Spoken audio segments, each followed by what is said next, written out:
Hello student, welcome to progress commerce class. आज के video में देखने वाले हैं classification of accounts as per modern approach. इसके पहले का जो मैंने वीडियो अपलोड किया था उसमें मैंने आपको classification of account as per traditional approach सिखाया था। ट्रेडिशनल अप्रोच के साथ में और एक अप्रोच है आपको लेसन में, वो है मॉडर्न अप्रोच। तो आज हम देखेंगे कि अकाउंट्स को मॉडर्न अप्रोच के हिसाब से कैसे क्लासिफाई किया जाता है। Let's start with the video. तो देखो, मॉडर्न अप्रोच में बेसिकली अकाउंट्स क्लासिफाइड होते हैं 5 कैटेगरीज में। There are 5 categories in which the accounts are classified as per modern approach. First category assets account, second liabilities account, capital account, revenue and gains account and expenses and losses account. बहुत ही simple है learn करने के लिए modern approach. ज्यादा कुछ दिमाग को तकलीफ नहीं देनी पड़ती है मॉडर्न अप्रोच में। सिर्फ 5 कैटेगरीज में क्लासिफाइड होता है। एसेट्स, जैसे कि मैंने आपको बताया था पहले के शॉर्ट्स में भी मैंने अब बताया है एसेट्स का मतलब क्या होता है, एसेट्स कौन से टाइप की होती है। रियल अकाउंट में उसको हम ट्रेडिशनल अप्रोच के हिसाब से क्लासिफाई करते हैं। यहाँ पे एसेट्स का क्लासिफिकेशन ही अलग होता है, जिसमें ऑल एसेट्स टैंजिबल इनटैंजिबल दोनों भी एसेट कुछ कोई भी तरीके की हो, टैंजिबल हो या इनटैंजिबल हो, आपको उसको रिकॉर्ड करना है एसेट्स में। उसका क्लासिफिकेशन होगा एसेट्स में। ओके, तो मशीनरी आपकी ओन्ड, बिजनेस की ओन्ड होनी चाहिए, आप उसके ओनर होना बहुत जरूरी है। भाड़े से लिया है तो वो आपकी एसेट नहीं बनती है भाई, आप उसके ओनर होना बहुत जरूरी है। तो जो भी एसेट आपकी खुद की ओन है, आप उसके मालिक हो, तो वो सारी एसेट्स आपको क्लासिफाइड करनी है मॉडर्न अप्रोच के हिसाब से एसेट्स अकाउंट में। जहां पे एग्जाम्पल में क्या लिखा है मैंने, machinery account, building account, goodwill. देखो गुडविल तो इंटेंजिबल होता है, आपका खुद का है, आपका खुद का बिजनेस का रेपुटेशन बोले तो गुडविल वो आपके खुद का है, आप खुद उसके मालिक हो, लेकिन वो इंटेंजिबल है। भले इंटेंजिबल हो या टेंजिबल हो, दिखने वाली हो या ना दिखने वाली हो, all kind of assets are classified as per modern approach in the heading assets account. तो ये सारी एसेट्स अकाउंट में ही आती है। Machinery, building, these are tangible, goodwill intangible, cash tangible, patents intangible, copyright intangible. तो ये सारी टाइप की एसेट्स आपको मॉडर्न अप्रोच में एक ही हेड में क्लासिफाई करना है उसको, और वो है एसेट अकाउंट, है ना, सिंपल। दूसरा वाला क्लासिफिकेशन है लायबिलिटीज अकाउंट।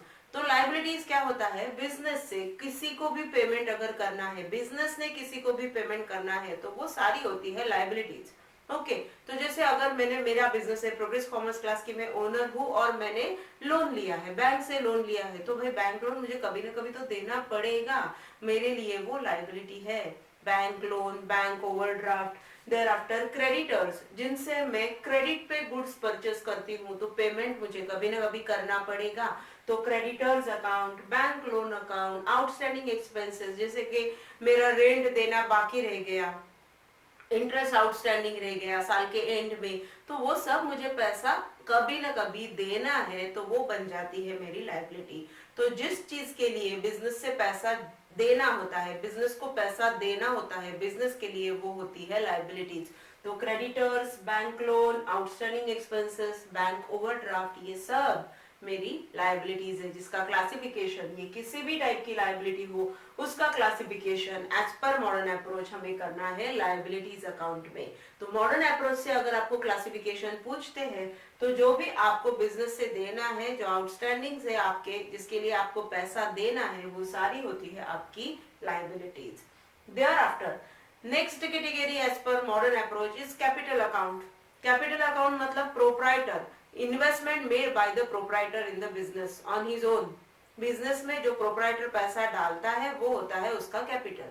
तो कैपिटल, कोई भी बिजनेसमैन हो, आदित्य कैपिटल, गिरीश कैपिटल, हर बिजनेसमैन अपने बिजनेस में खुद का पैसा लगाता ही है। तो जो पैसा बिजनेसमैन ने लगाया है वो आपको क्लासिफाइड करना है एज पर मॉडर्न अप्रोच, उसका क्लासिफिकेशन होता है कैपिटल अकाउंट में। Okay, so capital account of proprietor classified under capital account. Okay, then last, second last is revenue and gains. तो रेवेन्यू एंड गेन्स में क्या है, बिजनेस में जो इनकम होती रहती है, ओके, जो गेन होता रहता है, वो क्लासिफाइड होता है under revenue and gain. Okay तो देखो rent received, commission received, interest received, all these are my income no, ये सारी मेरी इनकम्स है। तो इनकम्स को मैं लिखेगी रेवेन्यू एंड गेन्स के अंदर। As per modern approach the classification is under revenue and gains account. And expenses and losses में क्या आएगा, for the sake of convenience मैंने जानबूझ के ऐसे लिखा है। देखो रेंट रिसीव्ड है तो मेरा इनकम है, तो उसको क्लासिफाई किया मैंने रेवेन्यू एंड गेन में। रेंट अगर मैं पेड करती हूँ तो वो मेरा एक्सपेंसेस है। तो अगर एक खर्चा हो रहा है तो वो आपका एक्सपेंसेस है। वही आपको वो अकाउंट पे पैसा अगर आ रहा है, जैसे रेंट रिसीव्ड है तो मेरा इनकम है, रेंट पेड है तो मेरा एक्सपेंसेस है। कमीशन रिसीव्ड तो मेरा इनकम है, इनकम है करके मैं उसको क्लासिफाई करेगी रेवेन्यू एंड गेन में, मॉडर्न अप्रोच में। और वही कमीशन अगर मैं पे करती हूँ, किसी को देती हूँ, तो वो मेरा एक्सपेंडिचर है, तो उसको मैं क्लासिफाई करेगी एक्सपेंसेस एंड लॉसेस में। Okay so interest received revenue and gain, interest paid expenses and losses, and very simple to understood also। Loss by fire, कभी आग लग के नुकसान हो गया, किसी भी तरीके का अगर लॉस है तो वो भी क्लासिफाइड होता है एक्सपेंसेस एंड लॉसेस में। So as per modern approach there are basically 5 categories of classification of account. First one is assets, वहां पे हमें इंटेंजिबल टेंजिबल सारी एसेट्स जो आपकी खुद की ओन है वो सब आपको एसेट्स अकाउंट में क्लासिफाई करनी है। लायबिलिटीज में जो भी पैसा आपको बिजनेस से देना है वो सारी बन जाती है आपकी लायबिलिटीज। पर्सनल अकाउंट को भी देना हो, जैसे देखो यहाँ पे क्रेडिटर है तो क्रेडिटर्स पर्सन होते हैं। ओके तो उनको पैसा देना है, आपने गुड्स क्रेडिट पे परचेस किए हैं, सर्विसेज क्रेडिट पे ली है, तो पैसा तो देना है। तो मैं व्हाट आई वांट टू से, जब जो भी पैसा बिजनेस को देना है बाहर वालों को, वो होती है आपकी सारी लायबिलिटीज। ओके कैपिटल में प्रोप्राइटर ने किया हुआ इन्वेस्टमेंट वो जाता है कैपिटल में, प्रोप्राइटर खुद से जो पैसा डालता है वो जाता है कैपिटल में। Thereafter revenue and gains में all kind of income that you are going to receive, that you are receiving throughout the year, जो भी आप रिसीव कर रहे हो थ्रू आउट द ईयर वो होता है आपका इनकम, उसको क्लासिफाई करते हैं रेवेन्यू एंड गेन्स में। And last one expenses and losses में, जो भी आप खर्चे करते हो पूरे साल में, वो कोई भी टाइप के खर्चे हो, रेंट हो, वेजेस हो, सैलरी हो, कमीशन हो, इंटरेस्ट हो, कैरेज हो, ऑडिट फी हो, बहुत सारे खर्चे जो हम पूरे साल में करते रहते हैं अपने बिजनेस में, वो क्लासिफाइड होते हैं under the heading expenses and losses.